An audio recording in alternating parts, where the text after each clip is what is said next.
Welcome back to Yang Daily. I'll be your host, Alex Cheney, bringing you all the Yang news you need to live your life right. I know it's hard to believe there's anything in the world right now but Afghanistan, but we'll be catching up on a couple of national items today and new data on the vaccines. I will probably be taking a few days off after this, so missing one episode, but there will be some UBI news as compensation when we return. Let's get to it. Quick shout out to our Tier 3 patrons, Shay Meehan and Nathan Stankowski, as well as all our other patrons. You keep us all informed and engaged. If any of you out there want to join these advocates of humanity first and independent journalism, head on over to patreon.com/YangDaily. It would only take a couple of bucks a month from each listener to keep this podcast and community going and growing into the future. Now on to the news. Been meaning to get to this for a while. The CDC issued a slightly tailored extension of the national eviction moratorium that will cover counties that are experiencing substantial levels of community transmission. That's estimated to cover 90% of renters nationally and will last until October 3rd. It comes after a messy game of hot potato played by the White House, Congress, and the courts. Congress wanted Biden to extend the moratorium by executive order. Some judges said that wasn't legal, so Biden told Congress to do it.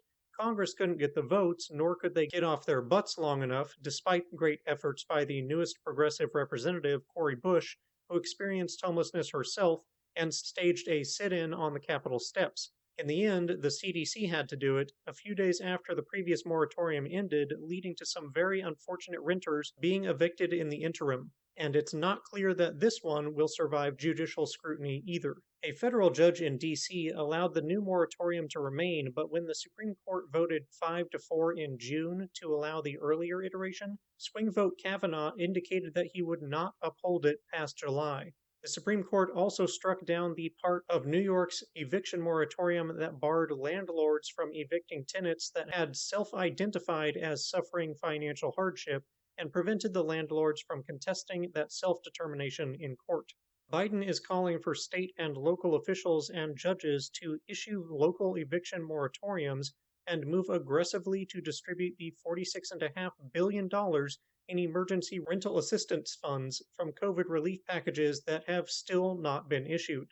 Likewise, the student loan moratorium has been reluctantly extended, this time by Biden after similar wrangling, including efforts once again led by Cori Bush. Student debt payments will resume January 31st, and Biden has made clear this will be the last extension. Biden's campaign promise of erasing massive amounts of student debt is still nowhere to be seen, and neither of these moratoriums erase anything, they just prolong the inevitable.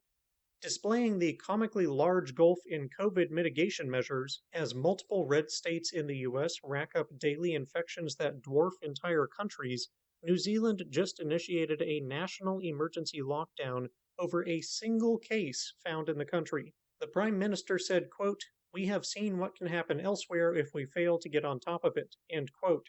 See that, America? We are a shining example to the world.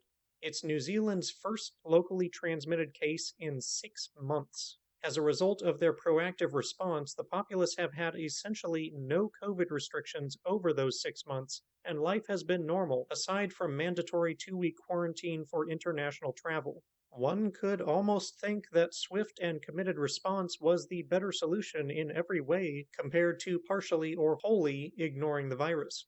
And on that note, England's React-1 COVID study just released data from the first half of July, which provides much-needed info on vaccine effectiveness against Delta infection.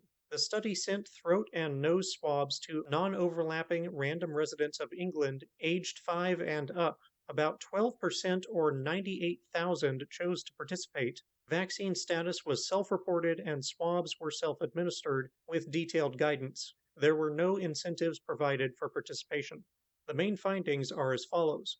100% of those infected had the Delta variant. The unvaccinated were 3 times more likely to test positive for COVID, averaged across all age groups. Put another way, full vaccination reduced likelihood of infection by 66%. Specifically, 1.21% of the unvaxxed were positive versus 0.4% of the fully vaxxed. Among the smaller age group of 18 to 64, vaccine efficacy or protection against infection was 50%. This was also consistent with participants who reported recent contact with a known infected, which was 3.84% of those fully vaxxed versus 7.23% of unvaxxed. For strong test positives or greater infection, it was 58% effective. Against symptomatic infection, it was 59% effective. Infection rates increased fourfold in all age groups under 75 compared to the previous month, with a ninefold increase in ages 13 to 17. The highest rate of infection was among 12 to 24-year-olds. As always with these real-world studies, there are a lot of variables muddying the results. Not everyone randomly chosen participated. Is there a bias for participation that's different between the infected and uninfected, and the vaccinated and unvaccinated? Probably. Is there a bias difference for taking other precautions against infection that's different between the vaxxed and unvaxxed? Probably again. Ideally, we would try to measure the difference and use it to weight the results, as was done for other factors like age, sex, etc., or the participants could be asked about their other precautions, but this seems the best data we have at the moment. In summary, it shows Delta is far more infectious than previous strains. It's hitting younger populations far more. Vaccines are significantly less effective at preventing infection against Delta, and the unvaccinated are still 2 to 3 times more likely to be infected, meaning they are, at minimum, 2 to 3 times more likely to spread the virus. We also know that they are many times more likely to be hospitalized once infected. Put together, this means the unvaxxed are harming others, both by spreading the virus and taking up hospital beds and staff needed for non-COVID procedures, which is currently a very severe issue in many parts of the country. This data tells us vaccination is the moral choice for those who are free to make it. 50% of the US is fully vaccinated. Globally, it's only 24%, and in low-income countries, it's less than 1%. And that'll do it for today's Yang Daily. Bookmark and share the vaccine study thread. Flood Congress with calls, tweets, faxes, and letters using the Resist bot or Income Movement's easy contacts below. If you need help, consult Humanity Forward, the Income Movement Aid Database, the Mission Asset Fund, or United Way, and don't forget to Yang Daily.